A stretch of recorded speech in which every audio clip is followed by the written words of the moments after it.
Bakit dapat mong pakainin ng tubifex worms ang iyong mga gapi?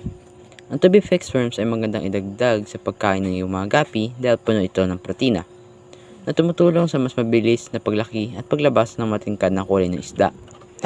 Natural din itong pagkain na ginagaya ang kinakain nila sa wild, kaya mas naging aktibo at masigla sila. Madali itong tunawin ng gapis, kaya mas na-absorb nila ang nutrisyon at hindi masyadong dumudumi ang tangke. Siguraduhin malinis ang tubifex bago ipakain para iwasan ang bakterya. Ihalo ito sa kanilang irregular na pagkain para sa malusog at masiglang gapis.